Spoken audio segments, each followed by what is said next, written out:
Power surplus state है हम। 17,000 megawatt से ज्यादा बिजली की उपलब्धता हमारे पास है। अगर हमारे पास बिजली है कि हमको कई बार अपने पावर प्लांट बंद करने पड़ते हैं, बिजली हम कहाँ ले जाए। और इसलिए हम ये फैसला करते हैं कि वो गाँव जो सड़कों से अभी भी वंचित रह गए, छोटे मोटे गाँव हैं, मजरे हैं, टोले हैं, अगले 3 साल में ये सारे गाँव सदाबहार 12मासी सड़कों से जोड़ दिए जाएंगे। कोई गांव बिना सड़क के नहीं रहेगा, कोई गांव सड़क से वंचित नहीं रहेगा। और इसके साथ साथ हमारे ये संकल्प भी है कि बिजली सरप्लस से हमारे पास व्यवस्था थोड़ी ठीक करने की जरूरत है। फीडर सेपरेशन का काम थोड़ा बाकी रह गया है, उसको हमको पूरा करना है, सिस्टम को और सुदृढ़ करना है। लेकिन हर टोले में, हर मजरे में, हर गाँव में हम बिजली 24 घंटे देंगे। इस संकल्प को पूरा करने की दिशा में हम तेजी से आगे बढ़ रहे हैं। किसानों को लगातार 10 घंटे बिजली दी जा रही है, लेकिन पानी के क्षेत्र में सचमुच में नर्मदा जी के पानी को लिफ्ट करके हम गंगा जी में ले आए, अब गंभीर में ले जाएंगे, फिर काली सिंध में ले जाएंगे, फिर पार्वती में ले जाएंगे। केवल नर्मदा जी नहीं, वेद और कैन को जोड़ने की दिशा में भी हम भारत सरकार और उत्तर प्रदेश के साथ एक ही आगे बढ़ रहे हैं। मैं मध्य प्रदेश के किसानों को, मध्य प्रदेश के भाई बहनों को आश्वस्त करना चाहता हूँ कि हम लघु से लेके मध्यम से लेके छोटी सिंचाई योजनाओं का ऐसा जाल बिछाएंगे कि कोई भी जमीन मध्य प्रदेश में बिना सिंचाई के रह नहीं पाएगी। प्रधानमंत्री कृषि सिंचाई योजना के अंतर्गत भी हमने व्यापक कार्य योजना बनाई है। पानी की एक बूंद का सदुपयोग हम करेंगे। और मैं जानता हूँ किसान को कुछ मत दो, केवल पानी दे दो, बाकी काम किसान अपने आप कर लेगा। और पानी के बिना हम खेती को रहने नहीं देंगे।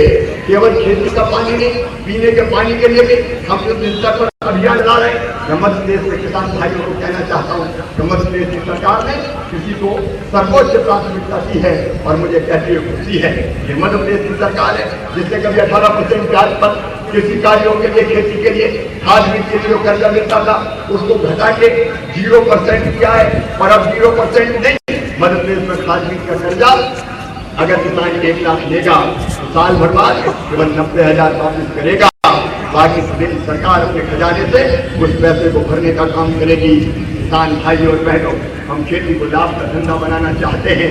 खेती के क्षेत्र में मध्य प्रदेश तेजी से आगे बढ़ रहा है। केवल परंपरागत खेती नहीं, फलों की खेती, फूलों की खेती, सब्जियों की खेती, औषधि खेती और जो मेडिसिन प्लांट है उनको भी लगाने में हमने सफलता प्राप्त की है।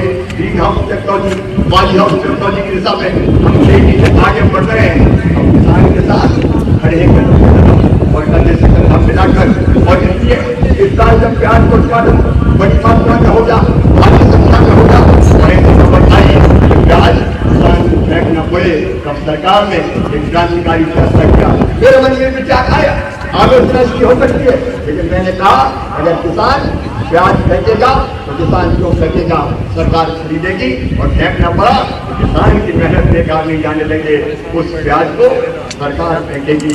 आज हमने फैसला भी कर रहे हैं कि हमने जो प्याज खरीदी है उस प्याज को अब गरीबों में बांटने का काम किया जाएगा, ताकि किसान की मेहनत से गरीबों को प्याज दी जाए। हम किसानों के परिश्रम को व्यर्थ नहीं जाने देंगे, हम किसानों के परिश्रम को बेकार नहीं जाने देंगे। अब खेती में वैल्यू एडिशन करने का समय आ गया है और इसलिए फूड प्रोसेसिंग की दिशा में किसान भाइयों हम तेजी से आगे बढ़ेंगे। पतंजलि जो ग्रुप है बाबा रामदेव जी का, वो मध्य प्रदेश में निवेश कर रहा है। ITC जैसी कंपनियां मध्य प्रदेश में आ रही है। हम सब्सिडी देके प्याज को सुरक्षित रखेंगे, भंडार गृह भी बनाने का काम करेंगे, कोल्ड स्टोरेज की चैन बनाएंगे। हम खेती को लाभ का धंधा बनाने के लिए फ्रूट और वेजिटेबल के भी मिल्क फ्रूट की तरह फ्रूट विकसित करने का काम करेंगे। हमारे प्रधानमंत्री ने एक संकल्प लिया, 5 साल में कृषि की आय दुगनी कर दी जाएगी। मध्य प्रदेश पहला राज्य है जिसने अपना रोड मैप बनाया है। हम 5 साल में अपने किसानों की आय दुगनी करके दुनिया को दिखाएंगे। उस दिशा में हम तेजी से आगे बढ़ रहे हैं। खेती को आगे बढ़ाने कोई कसर नहीं छोड़ी जाएगी।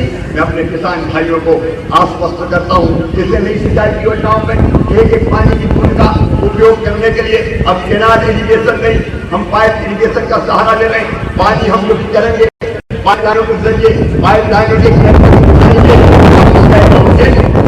हर हेक्टर में किसानों के खेत में देंगे।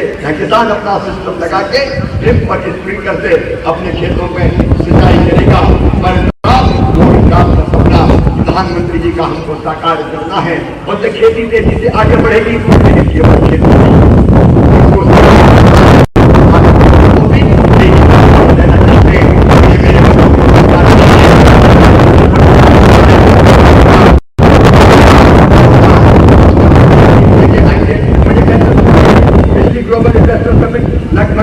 लगभग पौने 2 साल पहले जब हमने की थी तो हमने जो विदेश के करार किए थे उनमें से 2.5 लाख करोड़ से ज्यादा इस रिसेशन के दौर में ये अपने आप में एक बड़ी घटना है।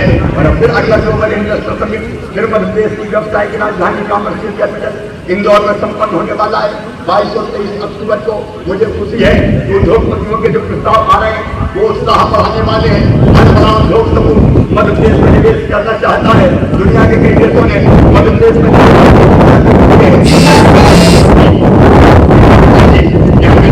मुझसे भोपाल आई जब आया था।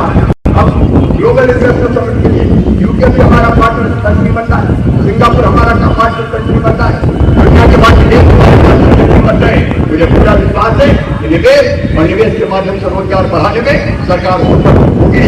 लेकिन केवल बड़े उद्योग नहीं, केवल बड़े निवेश नहीं। हम मध्य प्रदेश की धरती पर मैं अपने बेटे बेटियों को कहना चाहता हूँ, हम मध्य प्रदेश के बेटे बेटियों को उद्योगपति बनाना चाहते हैं, उनमें उद्यमता का गुण पैदा करना चाहते हैं। मैं जानता हूँ मध्य प्रदेश के बेटे बेटियों तुम्हें क्षमता है, तुम्हें प्रतिभा है, तुम्हें योग्यता है, तुम्हें लगन है। अगर जरा सी सुविधा सरकार